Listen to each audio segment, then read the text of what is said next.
Hey hello guys, welcome to mister boost studios.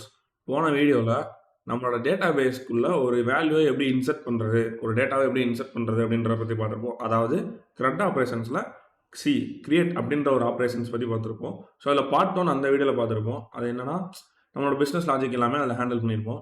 So இந்த வீடியோவில் நம்மளோட பார்ட் 2, அதாவது நம்ம அந்த ரெக்வஸ்ட் மேப்பிங்காக இருக்கட்டும், அதெல்லாம் எப்படி செட் பண்ணுறது, ஏபிஐ கண்ட்ரோலர் இதெல்லாம் எப்படி ஹேண்டில் பண்ணுறது அப்படின்றத பற்றி இந்த வீடியோவில் பார்ப்போம். இன்டெலிஜ் ஓப்பன் பண்ணிக்கிறேன்.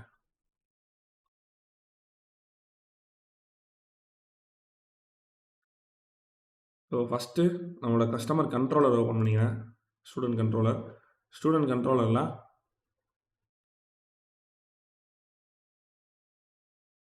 புதுசாக ஒன்று வரும். Public void register student register பண்ணுறாண்டி ரெஜிஸ்டர் ஸ்டூடெண்ட் அப்படின்னு வச்சுக்கிறேன்.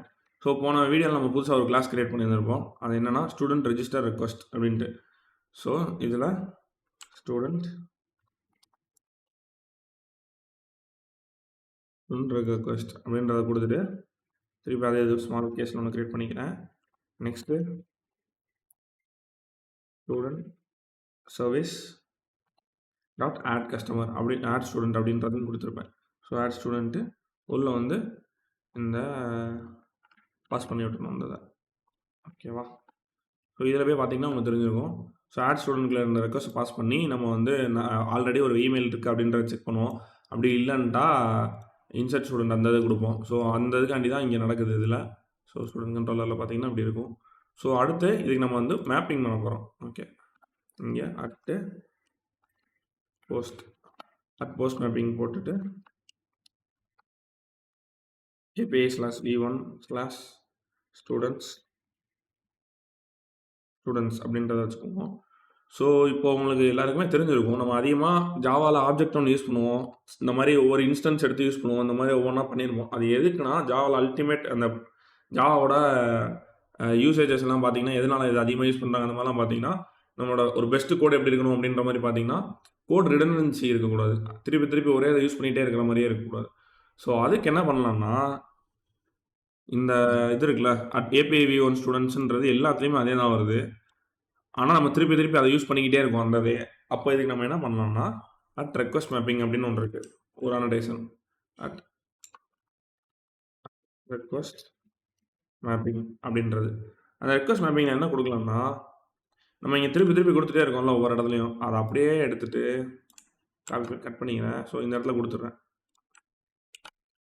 இந்த இடத்துல இப்போ கொடுத்தா என்ன ஆகும்னா எனக்கு இந்த இடத்துல இப்போ நம்ம கெட் மேப்பிங் அப்படின்ற இது மட்டும் கொடுத்தாலே போதும். என்ன கெட் மெத்தடா அதுக்காண்டி நம்ம இங்கே கொடுக்குறது. ஸோ இதுலேயுமே வெறும் இந்த ஸ்டூடெண்ட் ஐடி அப்படின்றது மட்டும் கொடுத்தா போதும், மொத்தமாக கொடுக்கணுன்ற அவசியம் இருக்காது. ஸோ இதுலேயும் அப்படி தான் கெட் மேப்பிங் போஸ்ட் மேப்பிங் அப்படின்றது மட்டும் இருந்தால் போதும். வேறு எதுவும் நம்ம மேனுவலாக கொடுக்கணும் அப்படின்ற அவசியம் இருக்காது. ஓகேவா? நைஸ். இப்போ என்ன பண்ணணும்னா நம்ம ஸ்டார்ட் பண்ணலாம், ரன் பண்ணலாம் அப்ளிகேஷனை.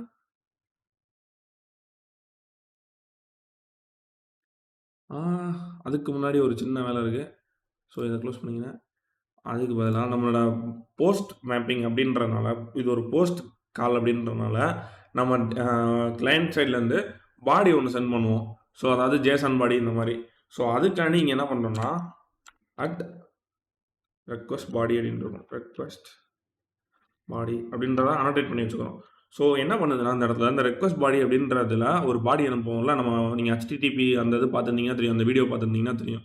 ப்ராபப்ளி ஒரு 10 ஆர் சம்திங்கில் இருக்கும் வீடியோ ஹேஷ்டேக்கில். ஸோ அந்த வீடியோ பார்த்தீங்கன்னா தெரிஞ்சிருக்கும். ஸோ என்ன ஆகும்னா இந்த இதில் வர JSON ஆப்ஜெக்டை நம்ம வந்து டேரெக்டாக அந்த ஸ்டூடெண்ட் ரெக்வஸ்ட் அப்படின்றதில் மேப் பண்ணி விட்ருவோம். ஸோ மேப் பண்ணனால என்ன நடக்கும்னா இங்கே ஈஸியாக நம்ம அதை எடுத்துக்குவோம். அதோட இது .name ஆஃப் இந்த மாதிரி போட்டு எடுத்துக்குவோம், .email ஆஃப் இந்த மாதிரி போட்டு எடுக்கிறோம்ல. ஸோ அந்த மாதிரி டேரெக்டாக நம்மளும் போட்டு எடுத்துக்கலாம். ஓகே, அதுக்கு முன்னாடி இப்போ நம்ம ஸ்டூடெண்ட் லிஸ்ட் டேட்டா ஆக்சஸில் போய்ட்டோம்னா இதில் வந்து கொடுத்துருப்போம். ஸோ இப்போ இமெயில்ன்ற இடத்துல முன்னாடி அட்ரஸ்னு வச்சுருந்தோம். போன வீடியோவில் வந்து இமெயில்ன்றதை சேஞ்ச் பண்ணியிருப்போம். ஸோ அதனால நம்ம இடத்துல வந்து இமெயில் ஒன்று கொடுத்துக்கலாம், yes@gmail.com அப்படின்னு கொடுத்துட்டு gmail.com அப்படின்றது கொடுத்துக்கிட்டோம். ஸோ இந்த வீடியோவில் நம்ம என்ன பண்ணோம்னா இந்த மாதிரி போஸ்ட் மேப்பிங் இதெல்லாம் போட்டு ஒரு போஸ்ட் கால் வந்து கிரியேட் பண்ணியிருக்கோம், ஒரு API. ஓகே, இப்போ இதை ரன் பண்ணுறதுக்கு டாக்கர் ஸ்டார்ட் பண்ணீங்களா?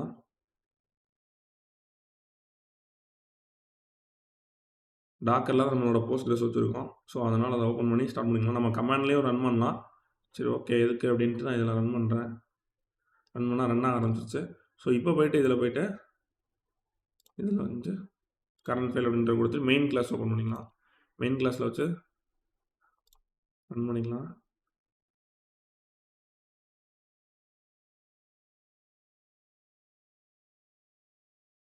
எரர் அடிச்சிருக்கு. ஸோ, மேலே போய் டாப்பில் போய் பார்ப்போம். எரர் என்ன வந்திருக்குன்ட்டு.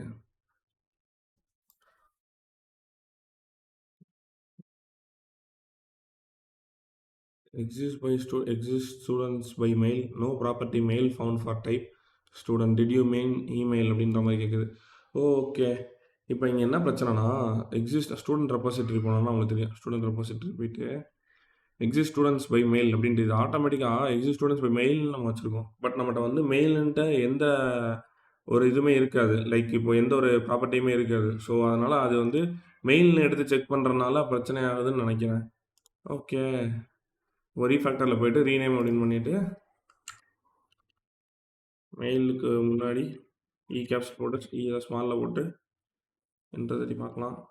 ஓகே. இப்போ ஒர்க் ஆகுதான்னு பார்க்கலாம். மெயினுக்கு போயிட்டு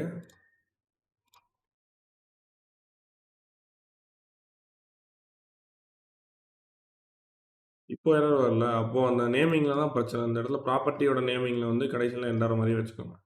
ஓகே. இப்போது போஸ்ட்மேன் ஓப்பன் பண்ணிக்கிறேன். இப்போ கெட்டில் ஸ்டூடெண்ட்ஸ் அடிச்சு பார்க்கலாம். எம்டியாக வருது. அது ஏன்னா நம்ம வந்து மெயின் கிளாஸில் பார்த்தீங்கன்னா தெரியும். இதை கமெண்ட் அவுட் பண்ணி வச்சுருந்துருப்போம். So, okay. இப்போ நான் எடுத்து விட்டுட்டு இந்த இடத்துல ayas@gmail.com அப்புறம் இங்கே வந்து arain@gmail.com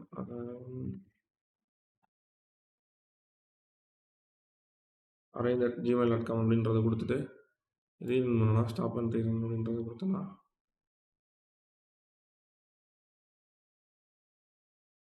ஆயிடுச்சு. இப்போ இங்கே கொடுத்து பார்ப்போம். ஸோ, இந்த மாதிரி ஐடி 1 நேம் இந்த மாதிரி இதெல்லாம் வந்துருச்சு. ரெண்டுமே வருது. இப்போ உள்ளே இன்சர்ட் பண்ணுறதுக்கு ஓகே.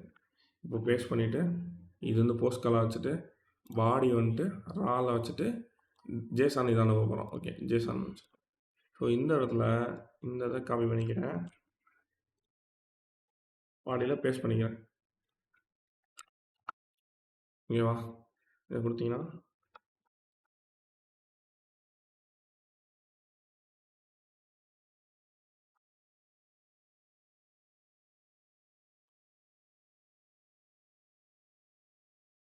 ஷிஃப்ட் டேப் கொடுத்தீங்கன்னா முன்னாடி இண்டென்ட் ஆகும். டேப் கொடுத்தீங்கன்னா பின்னாடி இன்டென்ட் ஆகும்.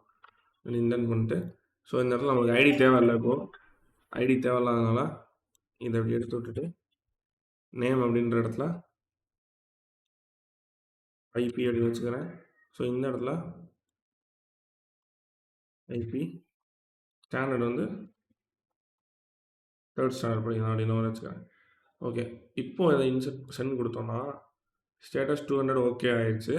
பட் நம்ம அங்கே எந்த ரெஸ்பான்ஸ் மெசேஜுமே இங்கே சென்ட் பண்ணவே இல்லை. ஸோ, அதனால் இங்கே நமக்கு மெசேஜ் எதுவுமே வரல. இப்போது கெட் காலில் திருப்பி அடித்து பார்த்தோம்னா இந்த இடத்துல 3 வந்து இதுன்னு இருக்கணும். இப்போ சென்ட் பண்ணி பார்ப்போம்.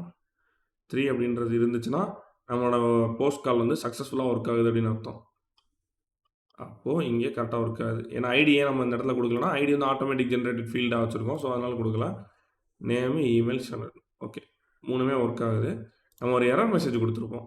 லைக் இப்போ என்னென்னா திருப்பி இன்னொரு தனை க்ரியேட் பண்ணி பார்ப்போம். ஐபிஎஸ் அப்படின்னு ஒருத்தனை போட்டு 3rd இதுன்ட்டு சென்ட் பண்ணோன்னா 409 கான்ஃப்ளிக்ட் அடிக்குது. ஏன்னா ஐபி அப்படின்ற மெயில் ஆல்ரெடி அதில் இருக்குது. ஸோ, அதனால் இங்கே எரர் கான்ஃப்ளிக்ட் அடித்து மெசேஜ் வந்தது. நம்ம கொடுத்துருந்த மெசேஜ் இமெயில் ஆல்ரெடி எக்ஸிஸ்ட் அப்படின்ற மாதிரி. ஓகே. இந்த வீடியோ உங்களுக்கு யூஸ்ஃபுல்லாக இருக்கும்னு நம்புகிறேன். Until next time see you, bye bye.